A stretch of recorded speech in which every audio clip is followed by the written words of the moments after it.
Hey, it's Rick Kettner here, and in this video, we're going to cover 5 of the best free marketing ideas that you can use to attract more customers to your business, even if you have little to no marketing budget. Now, if you're interested in learning more about how to build and grow your business, I recommend that you subscribe to the channel and turn on notifications so that you don't miss out on future videos. But let's dive into the list. I'm going to go through this quite quickly, but if there's any one of these strategies that is interesting to you or you'd like me to cover in more detail in a follow-up video, please like this video and leave a comment down below to let me know. And if there's enough interest, then I'll definitely follow up and cover each and all of these ideas in more depth based on your interest. Number 1 on the list is content marketing. So this involves creating articles, videos, podcasts, or any other form of content that creates value for your potential customers. The idea here isn't to create content that is just about selling your products and services. You don't want to just create articles that are about, here are our products, here's how to choose the best product. You want to focus broader than that and actually create content that is interesting, engaging, inspiring, how-to guides, tutorials, anything that relates back to your product or service. So for example, if you're selling paint, you might create guides on how to paint a room, how to paint a home, how to paint furniture, or if it's more artistic paint that you're selling, then obviously you're going to create tutorials or guides on how to do that more effectively. So whatever it is that you sell, there's going to be ways that you can create value for consumers strictly in the form of offering up content that may not have to have any relation whatsoever to your products or services. Because at the end of the day, the goal here is to build trust and authority and to attract customers to your business, but not necessarily to be a pushy salesperson in the process. You just want to let them know, hey, we can help you. Here's a guide to help you. Oh, and if you're interested, here are our products and services. This is an incredibly effective method. It does, in terms of its context here, of all the options on the list, this is probably the most long-term strategy. It won't give you the quickest results, but if you implement this kind of thing correctly, and if you follow through on it and continue to create great content, it's one of those approaches that can completely transform your business and take it to the next level and separate yourself from other competitors out there where more and more consumers or whoever's interested in your business are naturally attracted to you. They see you as the leader in the industry and they just naturally buy your products and services because there's so much built up trust, credibility, and a sense of reciprocation because they absolutely love how much value you create for people. So it's a very powerful strategy, but in terms of where it sits on this list, it's probably one of the more long-term strategies. So you definitely want to make sure you have the time and energy to invest and follow through if you're going to pursue something like this. Now, second on the list is word of mouth. This is arguably the single most powerful concept in all of marketing, the most important aspect of marketing, but a lot of people tend to think word of mouth just comes down to either luck or maybe creating the best possible product just so that people absolutely love it and are more likely to share it. And those things can definitely be a factor. There is some element of luck. There is, of course, if you have a better product or service or you have better onboarding to make sure that customers not only buy your product, but that they actually use it and don't just throw it in the closet somewhere. All of that can help. But there's also the science of social transmission and really understanding what causes people to share things. And that's where I recommend Contagious by Jonah Berger. This is a book that I've recommended quite a bit here on the channel, not because I have any vested interest in it whatsoever. I actually don't know Jonah. I would love to meet him one day, but because this is probably one of the better books out there on understanding the science behind what causes people to share products, services, even content, ideas, brands, anything like that. This book covers the 6 principles of contagiousness. And each of these can help you make your business, make your products, make your services that much more likely to spread through word of mouth. And this is probably almost certainly I should do something I should do a follow-up video on in the future. But if you're interested in word of mouth, I strongly recommend that you read this book. This is just one of the few strategies that every business could probably leverage to be more effective. And it's also one of the strategies that is highly scalable. So whether you have a small business and you're just getting started or you have a massive business, word of mouth, if you really engineer it into your products and services, can be highly effective no matter how big your business gets. So where a lot of other marketing strategies kind of tap out, or at a certain point as your business grows, they just become less and less effective. They're unlikely to move the needle in any significant way. Word of mouth, when you really properly pursue it, can be as effective whether you're a small business or whether you're a big business. Okay, next on the list is media coverage. This is probably one of the faster strategies, and it also has long-term potential. The idea here is to connect with industry publications, niche media sites, and even in some cases, mainstream media, and finding ways to create a story, create a message that they're willing to publish and share out to their audience. And a key part of this is understanding how media sites operate and what really matters to them and what causes them to be interested in the story. So one important thing to focus on is finding a way to share your message or share something interesting, remarkable, or surprising, or even emotional about your product or service. What is something that stirs up people's emotions or surprises them, or do they find interesting, or do they find like practical and very just helpful? If there's something about your product or service that meets this kind of criteria, it actually reminds me a lot, and in fact does tie into the ideas from Contagious. You're trying to make content that media sites that will attract an audience to their site, because at the end of the day, they're not there just to publish your press release or to just give you free exposure.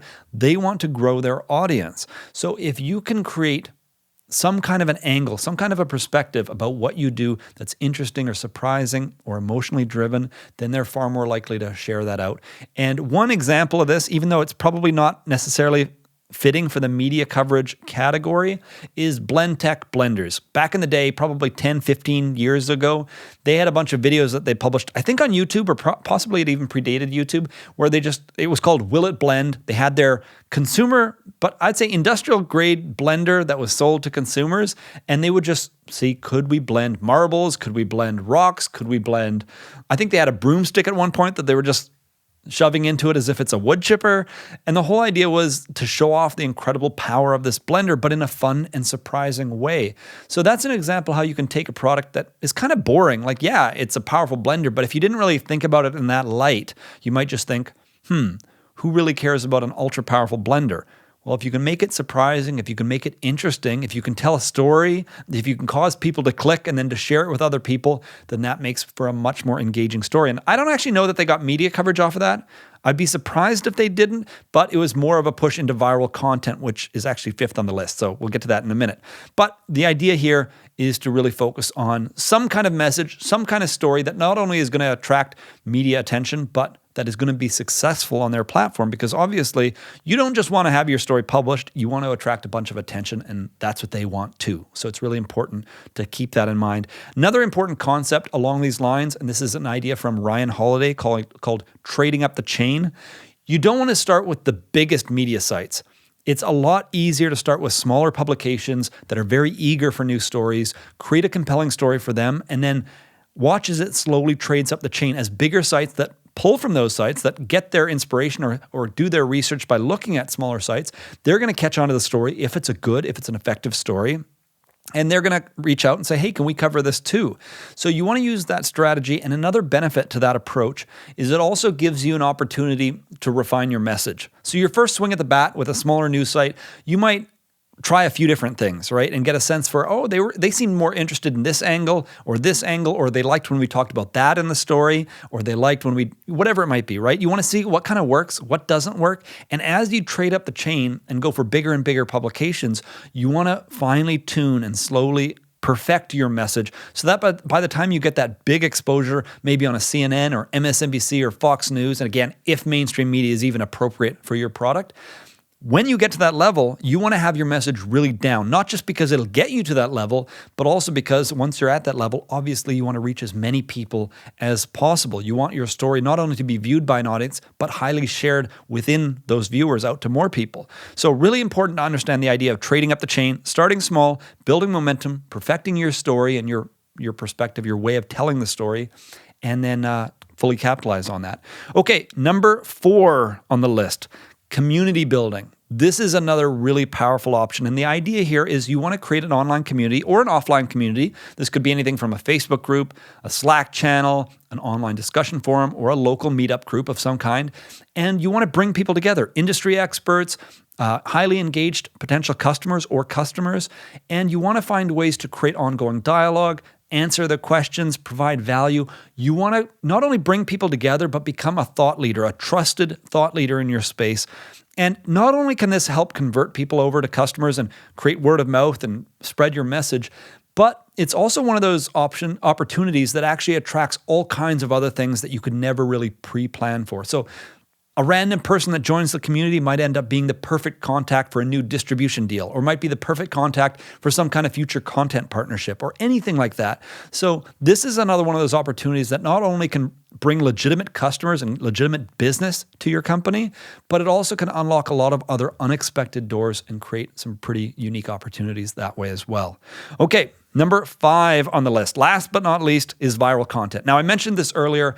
This is quite different from just straight up content marketing, where content marketing is typically geared towards perennial content. So the kinds of, like with content marketing, you're typically addressing questions that customers have had 5 years ago, new customers today still have them. They're the kinds of things that people are always interested in. How to paint your house, how to paint furniture, how to paint your banister, whatever it might be. If you're in guitar lessons, it would be how to play your first chords, how to learn basic strumming patterns. You're creating content that has a long shelf life. It's going to serve a lot of people over a long time. Well, with viral content, the goal isn't to think short term, but it is to create content that is specifically engineered to share. Things that are going to spread quickly on things like social media, even platforms like YouTube. You really want to create things that are either entertaining or educational or interesting. And again, this is where, going back to contagious, you really want to tap into the 6 principles of contagiousness. You're not just creating content, like I say, that just serves an ongoing need. You're creating content that draws emotions and actually causes people to get excited. One way or another, you want them to not only engage with the content, but share it out to more people. So that's the idea behind viral content.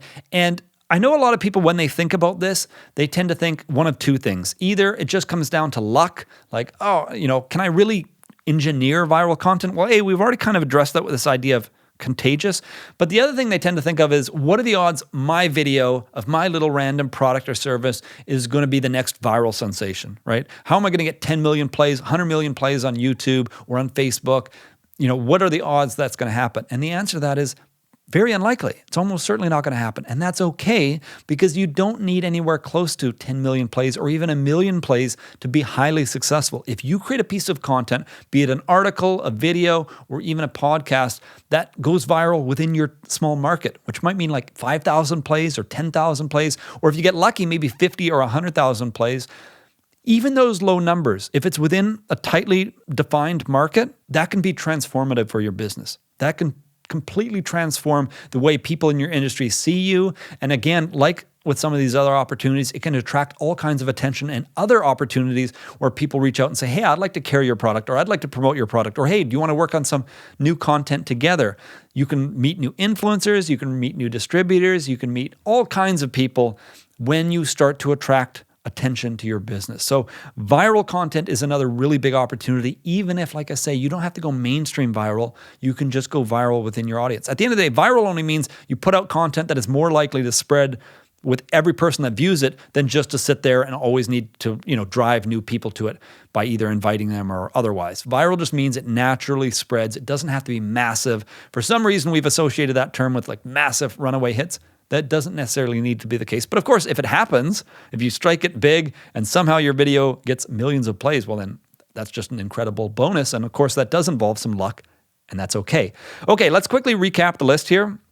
We've got content marketing, word of mouth, media coverage, community building, and viral content. And these are just 5 of the very best free ideas for how you can promote your business. If you're interested in a lot more ways to promote your business and attract customers, then I recommend that you check the description box down below to links to some of my other videos.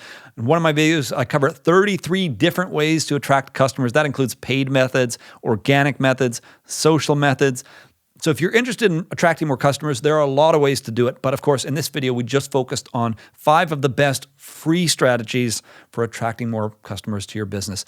Thank you for watching the video. I hope you enjoyed it. If you enjoyed it, please click the like button down below here on YouTube. That not only lets me know that you enjoyed the video, but it also helps promote it here on YouTube. And of course, if you're interested in learning more about how to build and grow your business, I do recommend that you subscribe to the channel and turn on notifications so that you don't miss out on future videos. But thank you for watching. And if you do subscribe, I'll see you in the next video.